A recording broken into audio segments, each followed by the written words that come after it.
Hello students. हम लोगों ने अपने पिछले 2 लेक्चर्स में रिफ्रैक्शन स्टार्ट किया। रिफ्रैक्शन के बारे में काफ़ी सारी चीज़ें पढ़ी, ठीक है। और उसके बाद हम लोगों ने नेक्स्ट लेक्चर में कुछ प्रॉब्लम्स भी करी, ठीक है। अभी हम लोग एनसीईआरटी में जो कॉन्सेप्ट रह गए हैं उनको डील करते हैं रिफ्रैक्शन में, ठीक है ना। तो सबसे पहला जो है वो है refraction refraction through rectangular glass slab, ठीक है ना। Refraction through rectangular glass slab. तो इसके लिए एनसीईआरटी में क्या दे रखा है, एक एक्टिविटी दे रखी है, ठीक है। अब इस एक्टिविटी में क्या है, एक्टिविटी 10.10। जब इस एक्टिविटी में आप देखेंगे तो इसमें लिखा हुआ है कि आप एक टेबल पे व्हाइट पेपर ले लें, ठीक है। व्हाइट पेपर को इस तरीके से आप टेबल पे सेट करें। मान लेते हैं हमने इस तरीके से टेबल पे सेट किया, ठीक है। ये हो गया टेबल। मैंने A4 पेपर कोई बड़ा सा चार्ट पेपर लिया और उसको ऐसे लगा दिया। अब इसमें क्या करना है कि इसके मिड में, इसके बीच में हम लोगों को एक स्लैब रख लेनी है, ठीक है ना। एक ग्लास स्लैब रख लेनी है बीच में ऐसे। मान लेते हैं हमने इस तरीके से स्लैब को रख लिया, ठीक है। ये हमारी ग्लास स्लैब हो गई, ठीक है। यहाँ पे ये हो गई हमारी ग्लास स्लैब।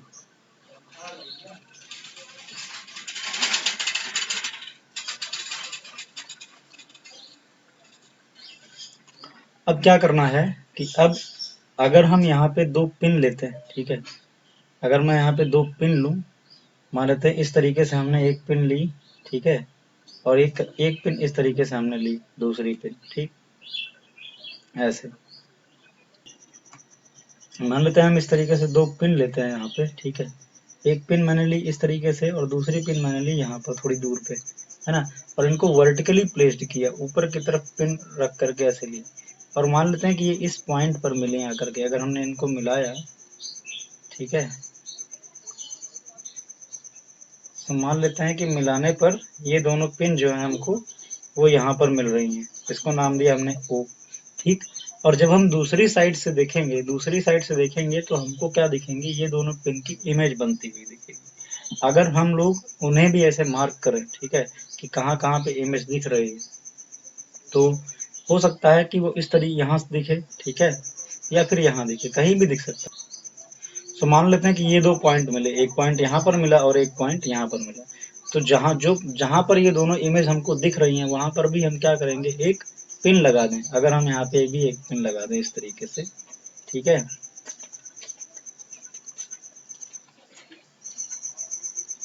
और उनको भी आपस में हम ज्वाइन कर दें, इस तरीके से मिला दें, ठीक है, इस तरीके से मिला दें। तो अगर हम अब पिन को रिमूव कर दें और इस ग्लास स्लैब को हटा दें, यहाँ पर मार्क कर दें कि स्लैब कहाँ से कहाँ तक थी।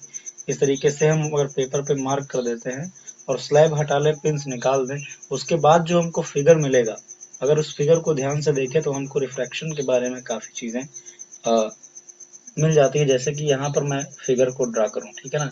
यहाँ पे मैंने ये फिगर लिया हुआ है। तो इस तरीके से फिगर आपको मिलेगा जिसमें जिसमें ये जो पॉइंट है वो O है। यहाँ पर ये जो 2 पॉइंट ले रखे हैं, यहाँ पे हमने अपने क्या रखी थी, पिन रखी थी, है ना। इस तरीके से हमने पिन रखी थी। ये पिन 1 हो गई और ये पिन 2 हो गई। ये हमारी ग्लास स्लैब थी, है ना। ये क्या थी, ये ग्लास स्लैब थी। तो ग्लास स्लैब के यहाँ पर पिन रखी थी और इस साइड से हम लोग देख रहे थे, ठीक है, इस साइड से हम लोग देख रहे थे। तो इस साइड से देखा तो हमको इस पिन का जो इमेज बना वो यहाँ पर बना और इस पिन का जो इमेज बना वो यहाँ पर बना। तो यहाँ पर भी हमने 2 पिन प्लेस करी थी, है ना। उसके बाद हमने इनको मिलाया था और फिर बाद में सारी पिन को और एक ग्लास स्लैब को हटा लिया था। तो हमको ये फिगर मिला। अब इसमें क्या है कि ये अगर इन दोनों को मिलाएंगे हम, तो ये जहाँ पर जिस पॉइंट पर आकर के स्लैब से मिलेंगे उस पॉइंट को बोलेंगे point of incidence, point of incidence, ठीक है। उसके बाद जिस पॉइंट से ये निकल रही हैं, इस पॉइंट को बोलेंगे पॉइंट ऑफ इमरजेंस, ठीक है ना। यहाँ से इमरजेंट होती है तो इसको हमने बोला इमरजेंट रे है, इमर्जेंट रे, ठीक है। और ये कौन सी रे होगी, ये होगी इंसिडेंट रे, ठीक है। अब अगर हम यहाँ पे हम एक इस सरफेस पे परपेंडिकुलर ड्रॉ करें एन एन डैश, सो ये क्या कैसे वर्क करेगा, ये एज अ नॉर्मल वर्क करेगा, नॉर्मल की तरह वर्क करेगा। सो यहाँ पे ये एंगल ऑफ इंसिडेंस हो गया। और अगर इस रे को हम लोग देखें, अंदर से हम मिला देते हैं इन दोनों पॉइंट्स को, इन दोनों पॉइंट को अगर अंदर से आपस में मिला दे, तो ये जो रे है ये रिफ्रैक्टिव रे की तरह वर्क करती है ना, ये रिफ्रैक्टिव रे हो गई और ये क्या हो गई, इंसिडेंट रे हो गई, ठीक है। ये क्या हो गया, एंगल ऑफ रिफ्रैक्शन, ठीक। सो अब यहाँ पर हमने जो पढ़ा था अपने लेक्चर्स में कि रिफ्रैक्शन क्या होता है, उसके रूल्स क्या है, अगर इनको अप्लाई करें तो यहाँ पर देखेंगे कि ये जो एंगल I1 है, ठीक है, और ये जो मीडियम है N1, सो यहाँ पे अगर हम रूल्स को अप्लाई करें कि ला क्या पढ़ा था हम लोगों ने, तो क्या पढ़ा था ला कि N1 into sine of that angle, sine of the angle in that medium, so क्या होगा साइन I1, ठीक है। सेम होना चाहिए इस मीडियम के जो रिफ्रैक्टिव इंडेक्स है N2 into sine of angle in this medium क्या है R1, ठीक है। इस तरीके से अगर मैं इन दोनों मीडियम के लिए लगाऊं तो क्या होगा N2 साइन, ये R1 यहाँ पर बन रहा है तो R1 यहाँ पर बनेगा, ये दोनों लाइन क्या हो गए पैरेलल, ठीक है। सो ये दोनों अल्टरनेट एंगल होंगे, यहाँ पर भी क्या होगा R1 is equal to N, अगर N3 बोलता हूँ उसको N3 साइन, और यहाँ पे जो एंगल बनेगा अगर मैं उसको बोलूँ θ3, सो इज साइन θ3, ठीक है। सो इस तरीके से हम लोग लॉज ऑफ रिफ्रैक्शन का यूज कर सकते हैं, ठीक है, कोई भी प्रॉब्लम सॉल्व करने के लिए। सो अभी हमको समझना क्या था कि यहाँ पे हो क्या रहा है, ठीक है, यहाँ पर क्या हो रहा है उन चीजों को समझना था। सो यहाँ पर है क्या है, मान लेते हैं ये एयर है और ये क्या है ग्लास स्लैब है, हम लोगों ने इसको ग्लास स्लैब लेके चले थे ना, और ये फिर से एयर है। सो यहाँ पर क्या होगा, ये रेयरर मीडियम है एज कंपेयर टू ग्लास, ये रेयरर हो गया, ये क्या हो गया डेंसर हो गया, ये फिर रेयरर हो गया। तो हम लोग देखते क्या है कि अगर हम एक्चुअल EF को मिला करके यहाँ तक ले जाएं, ठीक है, एक्चुअल ले जाए यहाँ पर, तो हम ये देखेंगे कि जो हमारी इमेज बनी है, जो इमेज बनी है वो एक्चुअल रे की डायरेक्शन में नहीं है, वो थोड़ा सा इधर उधर शिफ्ट हो जाएगी, ठीक है। लेकिन एक चीज नोटिस करेंगे कि जिस डायरेक्शन में इंसिडेंट रे आ रही थी, इमर्जेंट रे भी उसी डायरेक्शन में गई है, यानी कि दोनों क्या हो जाएंगी पैरेलल हो जाएंगी, ठीक है, दोनों रेज हमको पैरेलल दिखेंगी। सो डायरेक्शन में कोई डिफ्लेक्शन नहीं है, बस शिफ्टिंग हो रखी है, ठीक। शिफ्टिंग क्यों हुई इस चीज को समझते हैं। यहाँ पर नॉर्मल हो गया, ठीक है, जब हम ये देखेंगे तो एक्चुअल डायरेक्शन तो ये है जाने की, ठीक है, एंगल I1 बन रहा था, लेकिन यहाँ पर क्या हुआ कि एंगल कुछ कम हो गया, यानी कि जो रे है वो किसकी तरफ आ गई, टुवर्ड्स नॉर्मल, नॉर्मल की तरफ आ गई रे, ठीक है। सो यहाँ पर क्या हुआ है, रेयरर मीडियम से जब डेंसर मीडियम में गए तो जो रे है वो नॉर्मल की तरफ बेंट हो गई, झुक गई, ठीक है। अब जब ये रे यहाँ पर पहुंची, यहाँ पर पहुंची तो फिर से ये डेंसर था और ये रेयरर था। सो जब डेंसर से रेयरर में लाइट रे ट्रेवल करेगा, सो क्या होगा, अगर हम यहाँ पर हम डायरेक्शन बनाएंगे तो डायरेक्शन ये होनी चाहिए जिस डायरेक्शन में जाए, लेकिन यहाँ पर क्या हुआ, ये नॉर्मल से दूर हट गई, ये रे नॉर्मल से दूर हट गई। ऐसा क्यों हुआ, क्योंकि अब हम कहाँ से कहाँ जा रहे हैं, डेंसर मीडियम से रेयरर मीडियम में जा रहे हैं। सो हम लोगों ने देख रखा है कि जब डेंसर से रेयरर में जाते हैं तो क्या होती है, रे नॉर्मल से थोड़ा सा दूर हट जाती है, ठीक है। तो वो इस तरीके से चली गई, लेकिन एक चीज कॉमन होगी कि जिस डायरेक्शन में आई है उसी डायरेक्शन में जाएगी, यानी कि पहले वाली जो एक्चुअल डायरेक्शन है उसके पैरेलल रहेगी, ठीक है।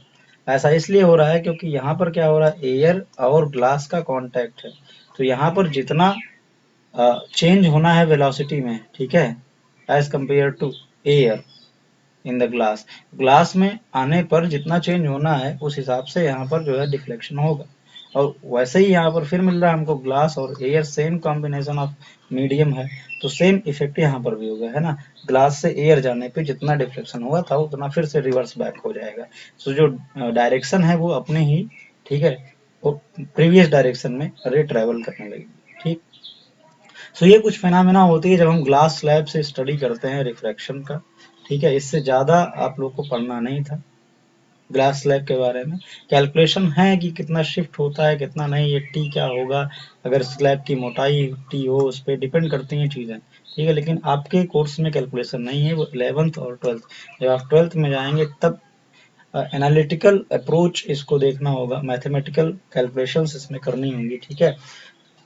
सो अभी के लिए हम इतना ही रखते हैं अपना डिस्कशन, ठीक है ना, कि एक्चुअली में ग्लास स्लैब में क्या होता है, ठीक है। बाद में ये शिफ्टिंग भी पढ़ेंगे, जब आप 12th क्लास में जाएंगे तो देखेंगे कितना शिफ्ट हो रहा है, इसको कैलकुलेट करना पड़ेगा, ठीक है।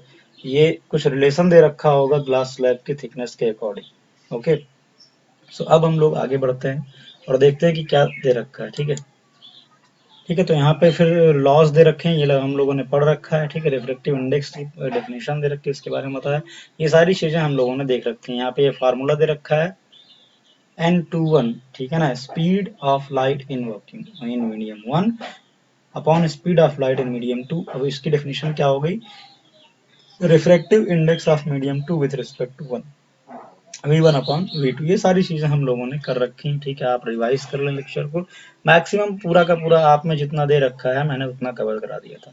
अब यहाँ पर एक टेबल दे रखी है, इसको जरा समझ लेते हैं। इस टेबल में क्या दे रखा है, absolute refractive index of some material media, कुछ मीडियम के रिफ्रैक्टिव इंडेक्स दे रखे हैं, एयर का कितना होता है, आइस का, वाटर का, अल्कोहल, केरोसिन, ठीक है ना, फ्यूज्ड क्वार्ट्ज। तो इस तरीके से इस टेबल को आप स्टडी करें, इसमें समझ में आएगा कि किस किस मटेरियल का क्या क्या रिफ्रैक्टिव इंडेक्स होता है।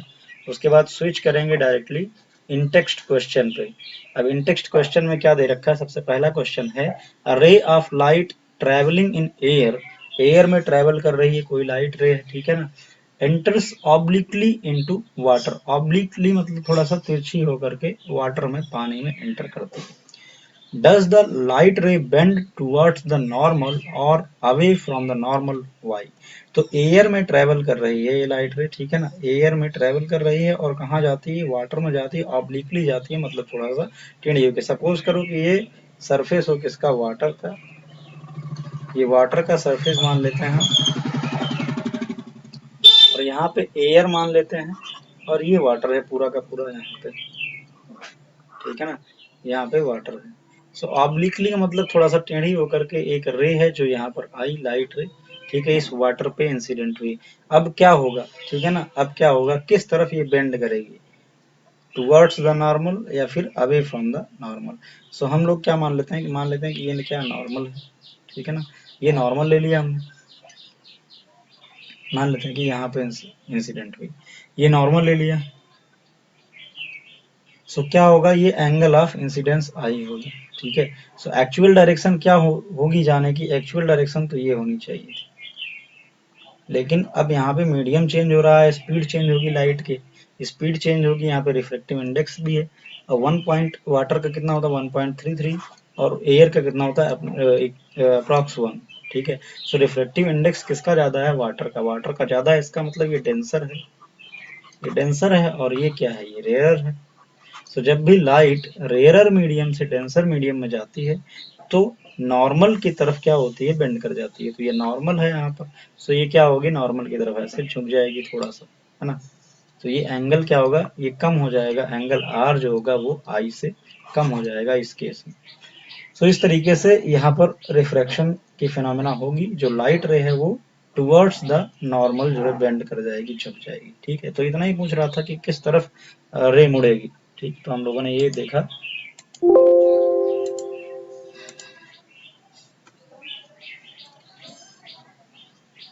सेकंड क्वेश्चन क्या बोला जा रहा है, light enters from air to glass, light enters from air to glass, air से ग्लास में लाइट रे जा रही है, having refractive index 1.5, what is speed of light in the glass, speed of light in vacuum 3 × 10⁸ metre per second. So अब ये दूसरा question है, इसमें क्या बोला गया, इसमें बोला गया कि जो लाइट रे है वो कहां से कहां गई, लाइट रे एयर से, लाइट रे एयर से कहां जा रही है, एयर से ग्लास में जा रही है। सो एयर को हम लोग अगर मीडियम 1 सपोज करें और ग्लास को मीडियम 2 सपोज करें, ठीक है। सो हम लोग क्या डेफिनेशन पढ़ते हैं कि refractive index of medium 2 with respect to 1, इसको हम लोग बोलते हैं 1 and 2, ये क्या होगा n2 अपॉन n1, ठीक है।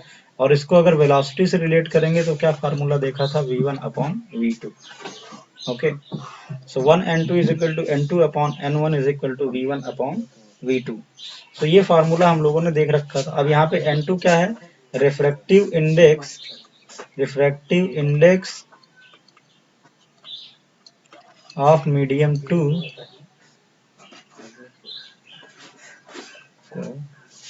रिफ्रैक्टिव इंडेक्स ऑफ मीडियम 2, और ये क्या है, रिफ्रैक्टिव इंडेक्स ऑफ मीडियम 1। ठीक है, ये क्या होगा, वेलोसिटी इन मीडियम 1, वेलोसिटी इन मीडियम 1, और ये क्या है, वेलोसिटी इन मीडियम 2। ठीक है ना। तो अगर इन क्वांटिटीज को हम लोग ध्यान से देखें तो n2 क्या होगा, n2 क्या होगा, ग्लास का रिफ्रैक्टिव इंडेक्स, n1 क्या होगा, एयर का रिफ्रैक्टिव इंडेक्स।